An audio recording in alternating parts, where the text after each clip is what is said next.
Hello and welcome to the June 2026 bonus episode of the Clean Energy Show. I'm Brian Stockton. And I'm James Whittingham. If you're listening to this on the regular feed, it means I'm having surgery this week and we're off. This is the bonus episode for our Patreon supporters. They're getting it on Thursday. We'll have a shortened version for the public feed to keep you occupied while I'm, in the hospital. Yeah. What we have coming up this week, Brian, is a pretty good bonus episode. BYD flash charging is coming to Canada. And that's pretty significant when it comes to English North America. Yeah. Climate change bankrupts me. An update on the top 10 car sales in China from our last public episode and lots more. But let's get to your Wordle streak because I have to vent. My Wordle streak, I'm getting close to 300 days. The pressure you must feel. I mean, it must not be fun anymore. Yeah, it goes in waves. Sometimes I get nervous. And of course, if it's a day where it actually takes me the full 6 tries to solve it, I get quite nervous on those days. And, I don't care for that. But I got it, for the most part, I've been breezing through it. It's been going very well for me. All right, Brian. The other day, I was minding my own business. It was a mostly cloudy day. Here where we are, we've had a kind of a questionable spring. And there's some thunderstorms in the general area, but not near us. Yeah. I was sort of tracking them. They were going in a weird pattern from south to north, and they were going to straddle our city by quite a ways. And I thought, I wasn't worried about the thunderstorms being damaging. I was worried about, we're thinking about, well, maybe there'll be some excitement to my boring day, and there'll be a few cracks of thunder, and that might be interesting. I thought, oh, no, it's missing us. But no, it moved. It came here, it developed into something incredibly crappy. I'm Laura Gillis in Regina's Uplands neighborhood, where hail did a lot of damage Tuesday evening.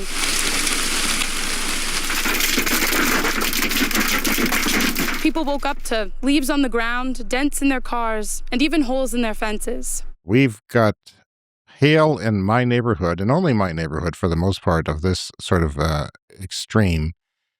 And so, I'll tell you what happened. I went upstairs, minding my own business, and I was going to lay down in bed because I'm on this pre-op diet of 900 calories. It makes me kind of weak sometimes, so I lay down frequently. And I was sitting in my bed ready to lay down, and I saw this flash outside. It was a pretty bright day, and I saw this flash, and I thought, what the hell? Was that lightning? Did I see that? Did I imagine that? And a moment later, there was this single thud on my roof, like a kid had hit a baseball onto my roof. And my roof is really high, so that was not likely. I'm practically 3 stories off the ground, my roof, because of the way they designed this passive solar house. And everyone heard it, but we didn't know what to make of it. And then I heard this freight train outside that was coming closer and closer and louder, and I thought, what the hell is that? It can't be a tornado, because I was just looking at the clouds thinking, oh, well, there's some downdrafts there. There's some things going on in those clouds. Yeah. But it was a wall of hail, and it got closer and hit. And I'm looking out my window, and I see my wife, a story below me on the ground with a box over her head. She's running through the yard. She got beat up pretty bad. Yeah. And she was trying to save her plants, which is stupid because there was ambulance recordings of people with gashes on their heads. Wow. And my wife said, well, hey, I had a box. Well, that's not official safety protocol, putting a box on your head when baseballs are falling on you. The size of the hail was mostly golf ball, which I've never seen before. No. Ever. I'm 60 years old, almost. Yeah. And I've never seen that. We get thunderstorms here in the Canadian prairies all the time. Now, it's not Oklahoma. Yeah. And it's not, other places where it's moist in the U.S. and Eastern Canada, but we get lots of thunderstorms, and I've never seen it. I never thought I would see it. Yeah. And some of the hailstones, if I look at them and piled on the ground, and by the way, everywhere was covered in hail. It was white. Yeah. There was rivers of hail flowing down the street in the gutter. And some of it was up to, I'd say, 2/3 the size of a tennis ball. Mm-hmm. It was pretty significant, maybe a plum size, if you will. Like, we call them toonie size because we've got a coin here that's about pretty big. Yeah. So I saw those bouncing off the shed, and they were terrible. But here's a clip my daughter took from in front of the house. That's not rain, that's hail. And that is hail obliterating our 2 electric vehicles in the driveway. We don't have a garage. And there was a lot of cars completely damaged in our neighborhood. A lot of people have commented about this before in the show. They fill their garages up with crap, Yeah. with stuff. Yeah. It's storage, and they park in the driveway. And I Yeah. think they're going to maybe rethink that. And I Yeah. know damn well, based on my family, that if we had a garage, we would be parked in the driveway. The garage would be full of crap.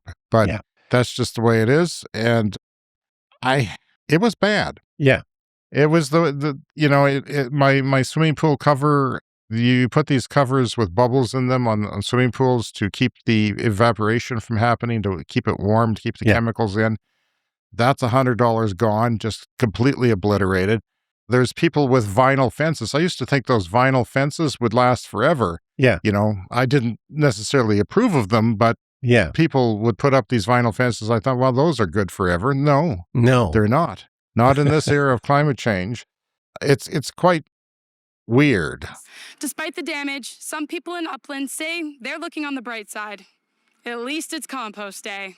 Yeah, that's how they signed off the report on CBC. Yeah. At least it's compost day. The people are looking at the bright. They were not Brian Stockton. No one here was looking on the bright side thinking it was compost day to put up all the debris. No one. Yeah. We live paycheck to paycheck, and we're not going to be leaving the house for 2 years or going on vacation or going to a restaurant. It's thousands of dollars of deductibles, one for each car, Yeah. one for the house, which just went up because I thought nothing's ever going to happen to the house. Let's raise that and save monthly fees. And it's gone up. And, one has to wonder about, insurance. What's going to happen with insurance when the weather pattern here in Canada is messed up right now. It is not normal, and this is frequently happening in recent years. Canada's jet stream is currently acting weird because it is increasingly shifting from a stable west to east flow into a slow, highly looped. So the jet stream is looping straight up and straight down, and that jams things and things don't move, and it pulls things up from the south. Highly looped and wavy pattern. And rather than acting as a straight barrier between Arctic and southern air, it forms deep dips that stall extreme heat over western provinces, while repeatedly funneling severe frigid storms into the east. Now, it wasn't a hot, humid day that you would expect a thunderstorm here on the prairies. Yeah. It was mostly, it peaked briefly at 26, but then it went down to 22. I had just gone outside. I thought, it's kind of humid. So it's strangely humid, but it was humid, and that's not usually enough to create a horrible storm. We had a F3 tornado a couple of hours southeast of us. I think it was southeast of us. There was a report on the right-wing media here, the extreme right-wing web media, that the person was sucked out of the bathtub, but I think that was just to bring views. Nobody has verified that they were sucked out of their bathroom. But it completely obliterated their farm property. But, there's all kinds of people up here. My Nissan Leaf, there's dents all over it, and how there's a big bubble headlight, that's smashed to bits. There's a hole in that, and there's holes all over our siding that face the west side. And like I say, it's a very tall house because they had planned for thermal solar to come in from the sun and heat the ventilation system, so they really built a high attic. And it's just obliterated. And I realize that a lot of people in this area don't have vinyl siding. It's a newfangled thing that was built developed after this neighborhood was built in the late 70s. And most people are fine. They have either sort of a stucco siding or wood siding, which takes maintenance. And, insurance are talking about not covering vinyl siding. So if I get it replaced, I can't afford the upgrade. It's going to have to be more vinyl, and it's going to be very vulnerable to the next time something like this happens, which seems to be more frequent. Yeah, well, I think aluminum siding was the norm at one point, but I imagine vinyl siding is cheaper, and that's why we moved to that. It's cheaper, it's flexible, it's easy to use, it's made of oil. And when my son just graduated university, when he started, the day we drove him up there, we came back and there was a horrible hailstorm, and it wiped out another part of our city did the same thing. Like every house it was a newer part of the city, so everybody had vinyl siding. You could drive down the street and see everyone had shattered vinyl siding. And we can't find the color of this vinyl siding anymore, so I don't know what's going to happen with that. Yeah. There's long lineups with the insurance people, and it's not it's not compost day, so everybody's happy. The editor says you should have made her reshoot that. I used to work in the news department. It's like saying 400 are massacred, but locals say at least the weather's nice today. No, it's not cutesy. It's not a fun story. It's dissonance between the story and the reporter. We've done a bunch of home renovations in the last few years, and we always have this issue of the products that you buy, like flooring or siding, or, they're just not available like a couple years later. Like we did the hardwood flooring in our bedroom, like probably 10 years ago now. And, it was like 2 or 3 years after that. Oh, maybe we'll use that same hardwood flooring and do the rest of the house. Oh, no, it's not available. And we had a really nice vinyl flooring in our kitchen, and we thought, oh, we'll put that in the basement bathroom when we renovate. No, that's not available anymore. Like this stuff changes over every couple of years. Well, the city of Calgary is 1.25 million people. That is just short of the Canadian Rockies, and the edge of the prairies is the area prairies meets the Rockies. If you go, 500 miles, is that about right? Something like that, 700 kilometers west of us.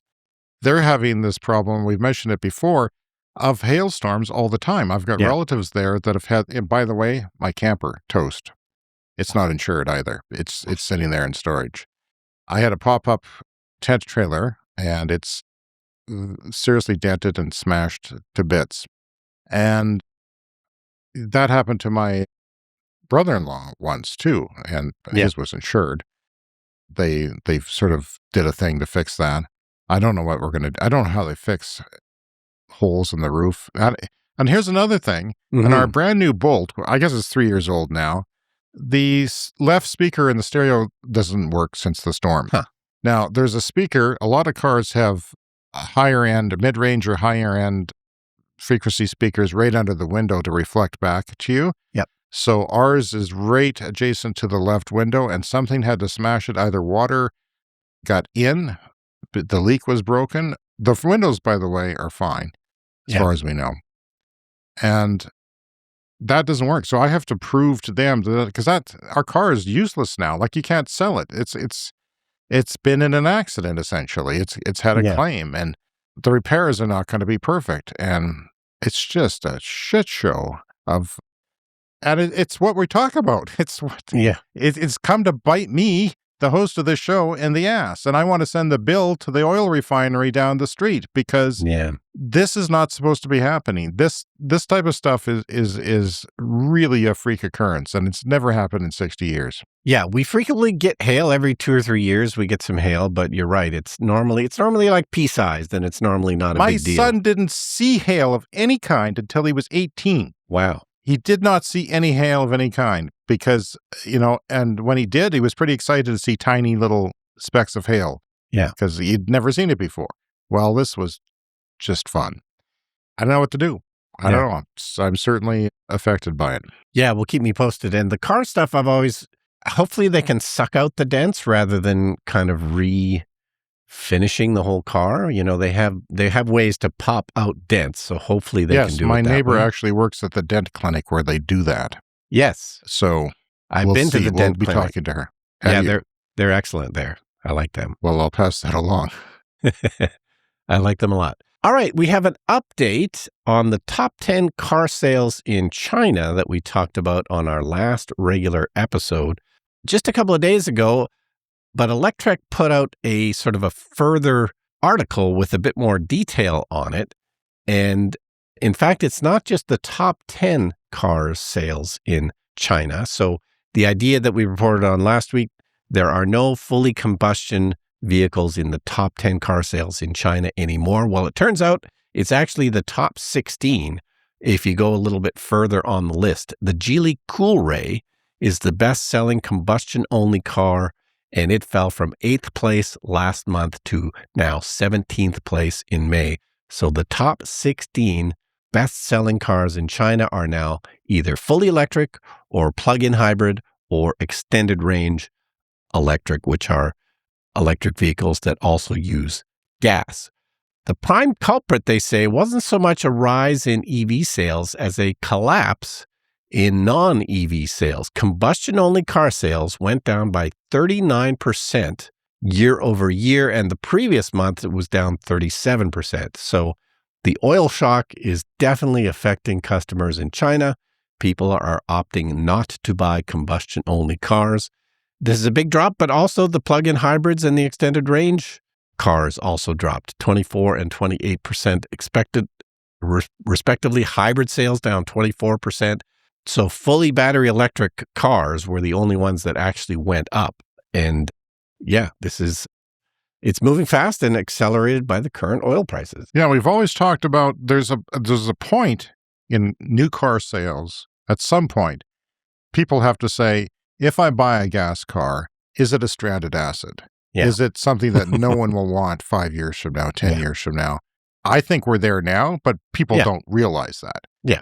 But if you're in China, and I think as high as 67% were new energy vehicles in the first week of June, 67% that's 2/3. If you're a math whiz, that's pretty damn significant. And if you're at that point, and you have this amazing charging infrastructure, which they have, it's not perfect, but it's pretty close to perfect. And you have these flash charging, which I'll talk about in a second, where you can charge up and basically get on your way in 5 minutes. Yeah. Or if you want to swap your battery, you can do that. Buy a car that swaps the battery in a few minutes, 3 minutes, 3.5 minutes. And these are everywhere. And then, truck sales are taking off in China for electrified trucks because of economic reasons and encouragement by the government. Why would you buy a piece of crap 20th century technology? Yeah, because things have been moving much slower here in North America, you could probably still buy a new gas car and get away with selling it 5 years from now, but I certainly wouldn't want to. But there's going to be a tipping point. There's going to be a bit of a tip, not a full-on tip, but a tip where people say, okay, we're in an electric world now. And of course, we live in the boonies. It's not going to happen here as fast as it happens other places, but I suspect maybe it's getting closer happening in places like Vancouver, the Pacific Northwest of the United States, and California, and Colorado, and maybe even New York State. So, things are happening. And the other important part of this story was the Chinese government also offers certain incentives for people to drive electric. Well, they changed those at the start of the year, so it was less desirable. There were less perks for buying an electric car. So battery electric sales were down. They had a sort of a slow start in the first 3 months of the year, but this is now turned around. And the fact that the same incentives don't exist doesn't seem to matter. People are buying the battery electric anyway. All right. Okay, we've been talking about BYD a lot. Again, staying on China. The Chinese automaker BYD, they of course are going to start selling cars in Canada. This is a new thing. The Canadian government has allowed a certain number of Chinese-made electric vehicles into the country starting soon. BYD is planning to be a big player in this. We've talked about them, opening dealerships. They're planning to go big and go hard. Well, they have just posted job hiring listings for BYD's flash charging network expansion and strategy and business growth across Canada. So they are now hiring people in Canada to deploy their flash charging system. This is their 1,500 megawatt chargers that they do have in China. They have 5,700 of these now in China, and it's super fast charging with, of course, the new Blade 2 battery. You won't get this kind of fast charging with every car. This only applies to the most recent Blade 2 cars. Charge your whole car in, under 5 minutes. Even in the cold, this is a great advantage for Canada. Even in the extreme cold of -30, it can charge just 3 minutes longer. Yeah. Which is incredible. It's basically time that you won't even recognize went by. You'll look at your phone and realize it's charged. So this is in many ways future-proofing because, as of right now, there are literally no cars in Canada that can take advantage of this full 1,500 kilowatt charging speed, but they're planning for the future. Yeah. And what they're doing, Brian, I think, is they're saying, hey, there's no excuse for you not to buy our cars. Here's the chargers. We're going to put them everywhere. You have no reason not to buy our cars. You can't say it takes longer. You can't say you can't do a long trip. It's right there. That's what they're doing. They're being very aggressive. They're doing this in China. They're doing it in Europe. It's the same thing. They're coming out and actually saying this. Yes. They want to take away any excuse that anyone has because it's ridiculous. There is no excuses anymore. Once these cars get here. Yeah. And so this flash charging rollout was previously announced for Europe, for Latin America, for the Middle East, Africa, Asia Pacific. North America wasn't previously on the list. And of course, this is not happening in the US. It's only happening in Canada. But, this is now the official announcement that this flash charging is coming to Canada. That's exciting because nobody knew. People didn't know if BYD was coming. They let 50,000 roughly of vehicles in a year at a 6% tariff instead of a 100% tariff. You can sell as many Chinese cars as you want in Canada, but you can only sell so many with that lower, more reasonable tariff. Yeah. And now that they're doing that, it's getting very interesting. And I would be very curious to know if you and I get a dealership or one of the dealerships here becomes also a BYD dealership. Yeah, like they could partner with an independent Subaru dealership or something, perhaps. Yeah. There's lots of examples of that around. So it's going to be interesting. And I'll also be very interesting to see where they put these flash chargers. Some of the strategies have been to do it across Canada along the number one highway, the Trans-Canada Highway that goes coast to coast. Yep. I don't know how many thousands of kilometers it is, but it is a very long stretch. They want to say you could drive from coast to coast. Maybe they'll take that approach. There's already pretty good charging infrastructure in most places on main highways. It's the non-main highways that are a little iffy. All right, from PV Magazine, harvesting heat from a data center for district heating in Finland. Data centers are, of course, a hot topic now. Everybody is mad at how many resources they're taking. They're, hooking up to the grid and using everybody's power. It's a huge problem, but of course, if you think about this holistically, if you think about this in different ways, there are ways to handle this better, and that's what they're doing in Finland. Finnish energy company Fortum has switched on 2 industrial-scale heat pumps in southern Finland that will utilize excess heat from 2 local data centers belonging to Microsoft starting next year. The company states data center waste heat could cover around 40% of the total 2 terawatt-hour annual district heating demand of users in the area. So they're already doing this. They're using air source heat pumps for district heating. This is a common thing in Finland and some other countries where all houses are kind of heated by a central heating plant. And right now they're using air-to-water heat pumps. They're using water-to-water heat pumps. And they have electric backup when they need it. And so this is already operating. But once these data centers are finished and they can harvest the heat from the data centers, they're going to use that instead of just the heat from the air. So you're essentially just warming up the air that you're starting with in these air source heat pumps. And they're going to put this to good use. And this is going to work. This kind of thing could work in any place that needs to heat their buildings. At least some good is coming from that. From data centers. Yeah. It's amazing how much heat they produce. But then when I'm rendering our show, there's practically fire coming out of my laptop. So it produces a lot of heat to go at 100%. Yeah. No, and I remember reading articles years ago, and I'm not sure if we discussed this on the podcast, but, you could design an office building 20, 25 years ago, and if it was very well insulated, and it was in a climate that wasn't too cold, you could heat the whole buildings with just the excess heat coming off everybody's computers. Is that right? Yeah. And then everyone switched to like laptops and stuff. And then suddenly there isn't. But then you're using less electricity, which is a good thing. It's a good thing. But they have literally designed office buildings to be heated just by that waste heat if it's insulated well enough. And I'm always talking about how warm my bedroom gets because I have to have a fan on and I want to have my window open, but then there's pollution from industry that we've been talking about on the air quality reports. But I've got a big router in here, and boy, that thing's a toaster. You could, heat marshmallows and toast them up on them if you wanted to. It's pretty warm. Yeah. A lot of and it's not doing anything overnight. It's just sitting there using electricity. The same thing with my cable box, which I'm getting rid of. Yeah. And my son's room, he's got a big PC computer, and his room is always warmer than everybody else's. Big gaming Exactly. Yeah. tower type of thing. Yeah, Yeah. I bet that gets hot. Tons of heat. All right. Well, you've been listening to the June 2026 bonus episode of the Clean Energy Show. We do this once a month for our Patreon Clean Club supporters as a perk.